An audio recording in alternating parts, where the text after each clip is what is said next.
La procrastination, c'est une tendance dangereuse à remettre à plus tard ce que tu peux faire aujourd'hui. Donc, tu as quelque chose que tu pourrais faire aujourd'hui, mais tu remets à plus tard.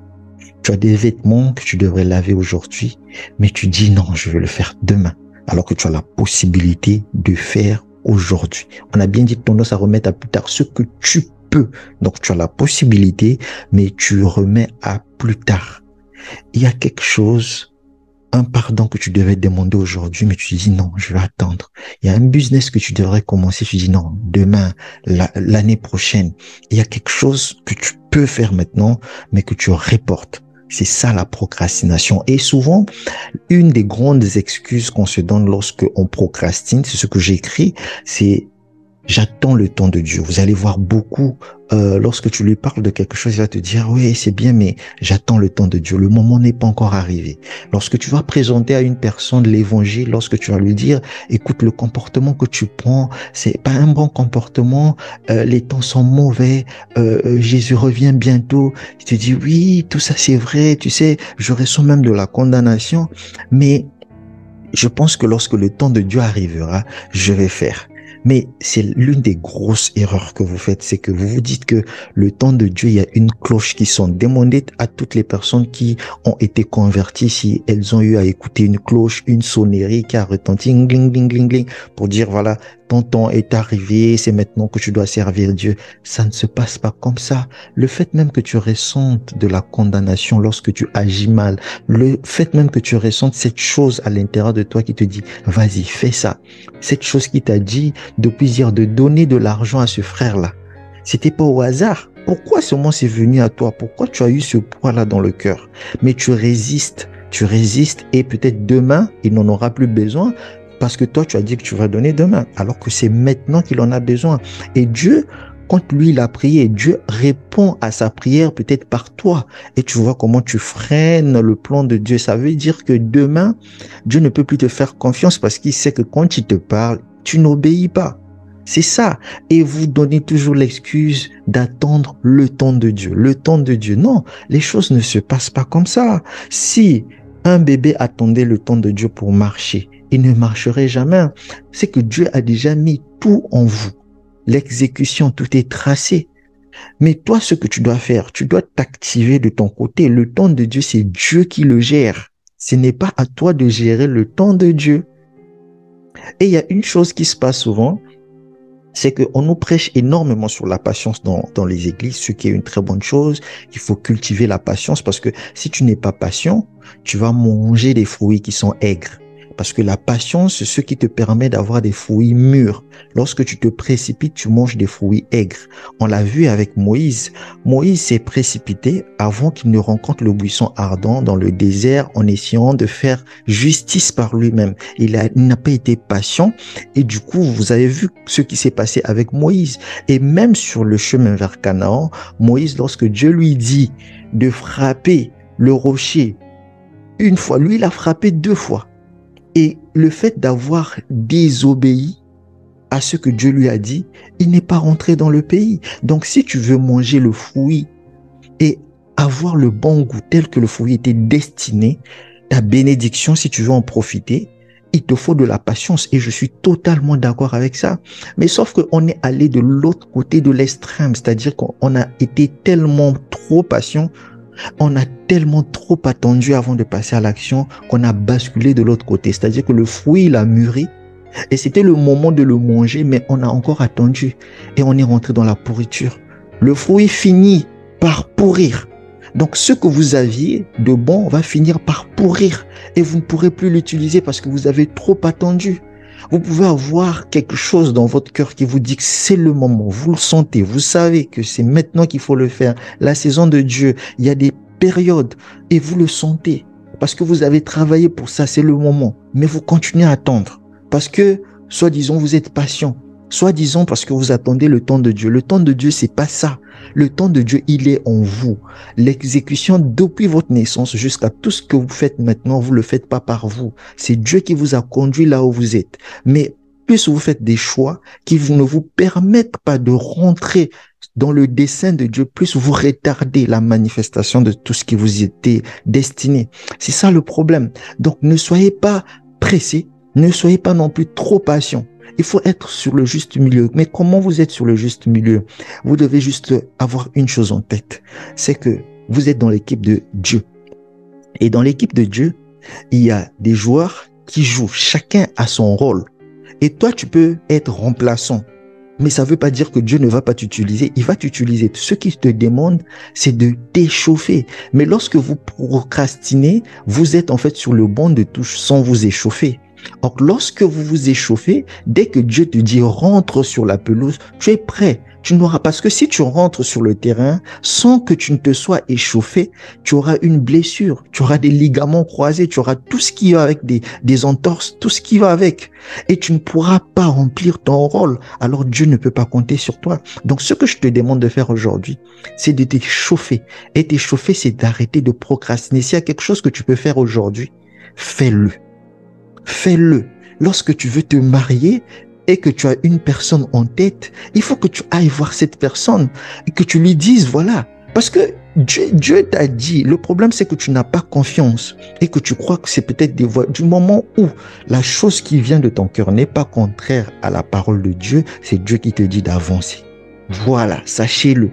Et parfois, vous voulez vous attendre à une voix, je ne sais pas, audible, quelque chose. N'oubliez pas que Dieu parle tantôt d'une manière, tantôt d'une autre. Qu'est-ce que vous n'avez pas pu faire aujourd'hui juste parce que vous attendiez le temps de Dieu? Pourquoi pour toi, tu sens de la condamnation dans le cœur, mais l'excuse que tu prends, c'est que tu attends le temps de Dieu parce que tu veux cafouiller, tu n'es pas prêt à aller demander pardon pour donner ta vie à Christ parce que tu sens encore que tu as encore le désir de la bière. Mais lui, il te demande pas d'aller abandonner cette bière-là. Ce qu'il te demande, c'est d'abord d'accepter, oui, que je suis mauvais, que je veux marcher avec toi, je veux prendre cette décision. Et c'est lui qui va te délivrer. C'est pourquoi je suis totalement contre ces personnes lorsqu'elles arrivent dans les églises, on leur impose certaines choses alors qu'à l'intérieur d'elles-mêmes, il n'y a pas encore le changement. Le changement, il vient de l'intérieur. Lorsque vous prenez une personne, vous essayez de la façonner à la manière que vous percevez les choses, ben, l'intérieur n'est pas changé. Lorsque l'intérieur n'est pas changé, en fait, les racines du mal sont encore là. Vous pouvez changer des fruits, essayer de faire des décorations, des adaptations, de l'hybridation, mais à un certain moment, ça va tomber. Et les vrais fruits qui proviennent des sources de la racine vont ressurgir. Voilà le problème. Quelles sont donc les causes rapidement de la procrastination? Qu'est-ce qui cause la procrastination? Premièrement, ça vient de la chair. Lorsque vous voulez faire quelque chose, vous ressentez généralement de la paresse et l'homme, c'est comme ça. L'homme, en tout cas, que ce soit les petits-enfants, tout ce qu'il y a, l'homme est indiscipliné de manière naturelle. L'homme est indiscipliné de manière naturelle et l'homme a beaucoup de paresse. Lorsque tu es sur le point de lire quelque chose, tu as comme l'impression que c'est trop difficile pour toi et tu choisis le chemin de la facilité. Lorsque tu veux faire du sport, beaucoup de gens ont commencé le premier jour, mais ils ont senti l'indiscipline mais tellement en toi que si tu ne te donnes pas de l'ordre là, tu ne peux jamais vaincre ta chair. Tu peux pas. Votre chair est telle qu'elle est. Même si vous avez eu un changement au niveau de votre âme et que vous avez eu un esprit nouveau, votre chair restera telle qu'elle est. Elle est indisciplinée. C'est à vous de discipliner votre chair. Donc, quand tu te réveilles le matin, quand tu veux faire du sport, tu vas ressentir beaucoup de choses. Parfois, tu veux dormir un peu plus. Parfois, tu as besoin d'être calme, tranquille sur ton canapé. Mais l'homme est tellement indiscipliné. Et vous devez vraiment vaincre votre corps, vaincre votre chair, vaincre la paresse. Cette paresse où tu veux faire quelque chose, mais tu dis, bon, je laisse d'abord un peu, je veux le faire après. Attends, je mange d'abord ce truc. Non, je veux le faire après. On t'a donné un régime alimentaire. Non, je mange d'abord cette semaine. Je veux reprendre. Tout ça, c'est ce qui construit ta vie. Et tu dois savoir que personne n'a réussi avec la paresse et l'indiscipline. Personne n'a réussi avec la paresse et l'indiscipline. Et toutes les choses faciles sont des choses qui nous emmènent vers la mort. Mais les choses qui paraissent difficiles, qui demandent de la discipline, sont les choses qui nous permettent d'être riches, d'être épanouis dans la vie, d'avoir le bonheur qui vient de l'intérieur. C'est grâce à la discipline qu'on arrive à ces choses-là, pas avec l'indiscipline. Donc, vous devez Chassez l'indiscipline. Vous devez combattre votre corps. Personne ne le fera pour vous. Vous n'avez pas besoin d'un prophète. Vous n'avez pas besoin d'un pasteur. C'est à vous de vous imposer des choses, de les écrire et de les respecter chaque jour. Ça va pas être facile. Vous devez savoir ça. Ça va être difficile. Mais c'est votre combat. En dehors de la chair, il y a aussi l'esprit. C'est un mauvais esprit. L'esprit de la procrastination, c'est un mauvais esprit. Vous avez toujours de la force pour faire des choses inutiles, mais vous n'avez pas de force pour faire des choses importantes dans la vie. Si on te met là devant un match de football, pour ceux qui aiment le football, tu vas le regarder des heures et des heures sans problème. Tu as cette facilité-là. Mais si on te demande par contre de faire une autre chose assez importante, d'écrire ton CV pour aller chercher un emploi, de modifier ton CV, de modifier ta lettre de motivation, tu vas trouver que c'est trop, je vais faire après. S'il s'agit vraiment de venir sur Internet, de commencer à regarder des choses, tu vas regarder toute la journée. Tu vas le faire. S'il s'agit de critiquer, tu vas le faire. Mais si on te demande de prier, tu vas pas le faire. Vous savez, donc vous voyez que c'est un mauvais esprit parce que c'est un piège. Le diable veut vous garder là-dedans. Il sait que aussi longtemps que vous ne prenez pas conscience que la difficulté là, c'est là où vous allez réussir.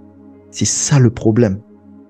Mais vous devez prendre conscience de quelque chose, que la lourdeur qui est sur vous chaque fois que vous êtes sur le point de faire quelque chose qui va être important pour votre vie. Si vous réussissez à vaincre cette lourdeur-là, vous avez la victoire. C'est ce que vous devez comprendre. Et je prie, franchement, du fin fond de mon cœur, que Dieu enlève en vous cette lourdeur. Parce que je l'ai aussi beaucoup eu. Que ce soit dans mes études, j'avais vraiment cette facilité d'apprendre les choses, mais j'avais une lourdeur. Une lourdeur. Par contre, dans d'autres choses, je le faisais facilement parce que j'ai toujours été une personne qui a beaucoup aimé le football. Parce que j'ai joué au football, j'ai aimé regarder les matchs. Donc, j'avais cette facilité-là avec les matchs. Par contre, lorsqu'il s'agissait de lire la Bible, lire les choses, tu vas lire et puis tu te fatigues vite. Vous le savez. Votre cœur est en train de reconnaître ce que je suis en train de dire là. Donc, c'est pas une théorie. C'est quelque chose de réel. Mais c'est ça qui fait la différence. Vous allez regarder toutes ces personnes qui ont réussi. Elles ont affronté la difficulté. Elles ont fait le choix de faire des choses utiles. Et ont vaincu cet esprit-là qui les amène vers les choses vaines. Si tu veux vraiment réussir, pense à ça lorsque tu es sur le point de pécher, lorsque tu es sur le point de faire le mal. Ne pense pas au plaisir de quelques minutes que cela va te procurer. Pense à la suite. Ce que ça va t'apporter après, les ennuis que ça va t'apporter après. Et essaie de voir l'autre option qui se propose à toi. Ça, c'était la deuxième chose. La troisième chose, c'est souvent le perfectionnisme. Des gens qui veulent tellement des choses extraordinaires. J'aime un proverbe, un adage que mon père disait souvent. Il disait, c'est en langue, c'est en lari, tifuti chayokalung kiti chatabukamutu. Qu'est-ce que cela veut dire? Alors, tu peux concevoir quelque chose. Tu as fait peut-être une œuvre d'art, une statue. Tu as conçu une statue et tu commences à la tailler. Tu tailles. Tu trouves que non, c'est pas encore bon. Je dois encore tailler. Tellement tu as trop taillé qu'à la fin, la tête va se couper. Parce que tu as trop voulu en faire. Vous ne pouvez pas être bon au commencement. Vous devez commencer quelque part. Toutes les personnes qui ont réussi ont commencé quelque part. Vous ne pouvez pas tout de suite vous dire que ça va marcher. Vous ne pouvez pas commencer un business et chercher des capitaux de 10 millions, de 5 millions. Vous devez commencer quelque part. C'est ça le secret de la vie. Vous ne pouvez pas vous dire à tout moment, je vais commencer. Non, pourquoi tu ne sers pas Dieu? Je sens que je suis trop faible dans la prière. C'est pas le moment pour moi de servir Dieu. C'est à toi de te rendre fort dans la prière. Ou bien c'est à Dieu de te rendre fort dans la prière. Vous prenez des choses qui n'ont rien à voir avec ce que vous êtes censé faire. Et ça fait en sorte que vous ne réussissez pas dans votre vie. Je veux encore prendre la peur d'échouer. Lorsque Jésus marche sur les eaux, Pierre se propose de faire la même chose. Il marche. Il a marché. Mais lorsqu'il a commencé à avoir peur des vagues, peur d'échouer, il a commencé à s'enfoncer. Mais est-ce que Jean pouvait venir dire quelque chose à Pierre? Lui, au moins, il a essayé parce que Jean n'a jamais essayé. Le problème, c'est que nous écoutons des personnes qui n'ont rien à voir avec ce que nous faisons, qui ne l'ont jamais fait, mais qui vont te donner des conseils. Ah, écoute, le mariage, tu sais, on ne joue pas avec le mariage. Le mariage, c'est pas le gâteau. Il n'est jamais marié. J'ai horreur de ces personnes-là. Tu ne sais pas quelle est la difficulté qu'il y a dans le domaine, mais tu vas venir donner un conseil par rapport à quoi toi tu n'as jamais fait la chose. Et n'écoutez pas ce genre de conseils-là. Il faut que tu échoues. Tout le monde échoue. Il faut que tu saches que tout le monde échoue. Lorsque tu étais petit, pour marcher, tu as échoué. Pour parler, tu as balbutié. Maintenant, pourquoi tu veux aujourd'hui que tu commences quelque chose, mais que tu oublies ce principe de la vie que on doit forcément échouer? Tout le monde a échoué. La personne qui a découvert l'ampoule, la personne qui a fabriqué l'ampoule, on lui a posé la question, comment est-ce que tu as fait? Elle a dit qu'elle a échoué 30 000 fois avant de fabriquer l'ampoule. Mais on voit juste que le résultat à la fin, on voit pas tout ce qui s'est passé avant. Et toi également, si tu rentres dans le processus, tu ne dois pas avoir peur d'échouer. Il faut que Dieu vienne en toi te garantir que si tu fais confiance à Dieu, rien ne peut t'empêcher de réussir. Il faut que tu essayes, il faut que tu échoues. Et tu vas apprendre tellement des choses en échouant. Sache que dans la vie, on échoue, on fait des choses, on échoue, ça arrive. Mais il faut que tu saches que c'est en échouant qu'on finit par arriver à quelque chose. Tout le monde échoue. Depuis tout petit, tu as eu à échouer pour réussir à faire des choses. Mets-le déjà très vite dans ta tête et sache que je préfère une personne qui essaie, qui échoue, qu'une personne qui n'a jamais essayé, parce que celle qui n'a jamais essayé ne pourra jamais comprendre de la vie. Alors, sois prêt à échouer. Ça fait partie du processus de la vie. Que cela ne t'empêche pas de faire quelque chose, que cela ne t'emmène pas à procrastiner. Et pour terminer, je veux parler de la loi de la sémence et de la récolte. Mépriser cette loi, c'est l'un des résultats de vos échecs. Quand tu méprises la loi de la sémence et de la récolte, tu as des sérieux problèmes. Il y a beaucoup de gens dans la vie, lorsque on était à l'école même, on arrive à l'aube des examens, il y a une matière qu'on ne veut pas étudier à fond parce que on se dit, je sais que j'ai souvent eu des capacités là-dessus, donc voilà, je veux pas maîtriser, je m'en fais pas. Et le jour du devoir, tu te rends compte que tu ne comprends plus rien. Tu tournes la feuille de tous les côtés, tu ne comprends rien. Tu regardes à côté de toi, il y a un gars qui a déjà fait des intercalaires, qui est en train de faire ses feuilles comme ça. Le choc. Et quand cette personne-là va donner la copie, tu te fâches. Mais pourquoi tu es sorti? Tu avais les réponses et tout. C'est ça le problème de la vie. Lorsque tu connais la récolte, tu ne peux pas mépriser la sémence. Ça ne se passe pas comme ça. Quand tu sèmes quelque chose, tu vas le récolter. Tu vas moissonner. Et si tu as sémé de la négligence aujourd'hui, tu as fait les choses avec beaucoup de négligence, ne t'attends pas à une grande récolte. C'est aussi simple que ça.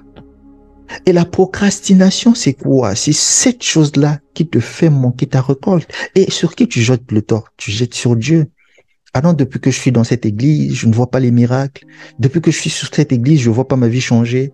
Je ne vois pas la bénédiction. Je ne vois pas les choses. Effectivement, tu as méprisé la sémence. Tu as procrastiné lorsqu'il fallait sémencer. La récolte est proportionnelle à la qualité de sémence que vous avez mise en terre, comment vous l'avez traitée. C'est ça le secret de la vie. Et pour terminer, je vais vous donner quelques écritures qui vont vous aider. Vous savez, dans Proverbe 3, verset 28, il est dit, ne dis pas à ton prochain de revenir le lendemain, lorsque tu peux lui donner immédiatement ce qu'il demande. C'est-à-dire que ton prochain est là. Il a besoin de quelque chose. C'est pas moi qui le dis, ça c'est la Bible. Il a besoin de quelque chose, mais tu lui dis, reviens demain, écoute, reviens demain. Ne fais pas ça. Tu sais très bien que Dieu t'a mis quelque chose dans le cœur. Il a dit, donne-lui. Donne-lui. Tu le sais bien que tu dois lui donner. C'est même pas quelqu'un qui te le dit, c'est Dieu qui te le dit. Parce que la petite voix, elle parle. Vous voulez que... Je sais pas ce que vous voulez entendre. Si c'est peut-être une voix qui va dire, Coach El, donne. Il parle. C'est subtil, mais il parle. Et tu sais que tu dois donner. Mais tu dis à ton frère, vas-y. La Bible le condamne. Et c'est ça. Tu sais pas ce qui va se passer demain. Tu sais pas ce qui va lui arriver demain à cause du fait que tu ne lui aies pas donné ça. Soyez des canaux. Un canal, ça permet de transmettre quelque chose. Et sachez que ce qui est entre vos mains, ça ne vous appartient pas, ça appartient à Dieu. Il l'a mis entre vos mains pour un but. Dans l'avenir, je vous parlerai bien sûr de l'organisation et de l'utilisation de ce que Dieu met. Je vais vous montrer que c'est peut-être pas à tout moment qu'on donne, mais à quel moment on donne. Mais lorsque tu sens en moi le poids de donner, donne. Lorsque tu donnes pas, tu as procrastiné. Et dans Proverbe 27, il est dit, ne te vante pas du lendemain, car tu ne sais pas ce qu'un jour peut enfanter. Lorsque tu es là, tu fais ton programme, on te dit, fais-le aujourd'hui. Toi, tu es en train de te dire, je le ferai demain, je le ferai demain, je le ferai demain. Mais qui connaît le lendemain? Personne ne connaît le lendemain. C'est maintenant, quand tu as le souffle de vie là, à la minute près, quand tu fais, c'est ce qui va conditionner ce qui va venir dans une heure. Ce que tu fais dans une heure, c'est ce qui va conditionner ce qui va venir après, dans un jour, après, dans une semaine, dans une année, et puis dans toute la vie. Donc, on n'a pas le lendemain pour nous. Ce que tu dois faire aujourd'hui, fais-le. Ne le ramène pas demain. Si tu as la possibilité de le faire aujourd'hui, fais-le aujourd'hui, tout simplement. Et enfin, Ecclésiaste 11, verset 4 dit, « Celui qui observe le vent ne sèmera point, et celui qui regarde les nuages ne moissonnera point. » C'est-à-dire que toi, tu sèmes sur la terre, mais tu es tout le temps en train de regarder le vent, en train de regarder les nuages. Qu'est-ce que les nuages auront à faire avec ta sémence?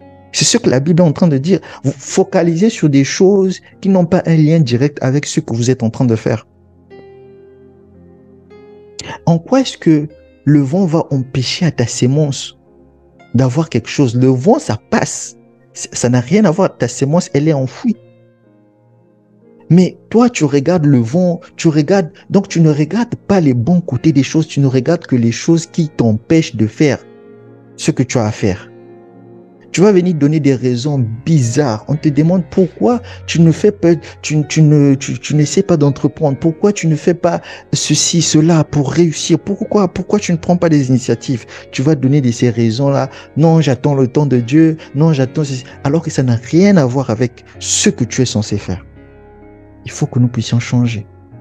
Dans notre marche avec Dieu, dans notre vie de tous les jours, la procrastination est en train de nous détruire. Je ne sais pas si tu aurais déjà été millionnaire aujourd'hui, si tu aurais été beaucoup plus avancé dans ta vie spirituelle avec Dieu. Je ne sais pas où tu serais devenu aujourd'hui, mais je suis convaincu que tu as raté beaucoup de choses à cause de la procrastination.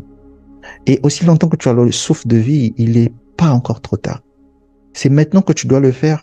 Après avoir écouté mon message ici, si tu reportes encore, il y a ce qu'on appelle la ligne de démarcation. Cette ligne, quand on la traverse, on ne peut plus revenir en arrière. Il faut à un moment donné que tu te poses. Si tu es en train de continuer à vivre une vie, tu sais que ça n'honore pas Dieu et que tu n'as fait que procrastiner. Cette relation dans laquelle tu es aujourd'hui et qui ne respecte pas les normes, tu as continué à procrastiner. Cette vie où tu te mets à escroquer les gens, tu continues à procrastiner. Dieu a mis en toi un don. Il a mis en toi quelque chose que les autres n'ont pas. Peut-être que toi, tu n'as pas la taille, peut-être que tu n'as pas la voix, peut-être que tu n'as pas pour les instruments, mais tu as quelque chose en toi. Peut-être que tu chantes, peut-être que tu sais parler. C'est ça ta chose que tu dois développer. Si dans le mal tu excelles quelque part, sache que c'est quelque chose de bon, mais tu l'utilises mal. Change juste de direction. Si tu es là en train de draguer 10 filles au même moment et tu les utilises, mais tu es un bon. Tu es un très bon agent commercial. Tu devrais peut-être créer une agence dans ce domaine-là et arrêter de déranger les filles des gens. Si dans un autre domaine, on voit combien, dès que tu touches quelque chose, tu sais négocier. On va te mettre quelque part où tu vas exceller. Mets tes capacités dans la bonne direction et arrête de te donner des excuses. Personne ne le fera à ta place. Tu es le maître de chaque circonstance de ta vie. J'espère que ce message va vous aider. C'était votre coach L. Surtout, prenez soin de vous. Chaque jour est une vie. À très bientôt.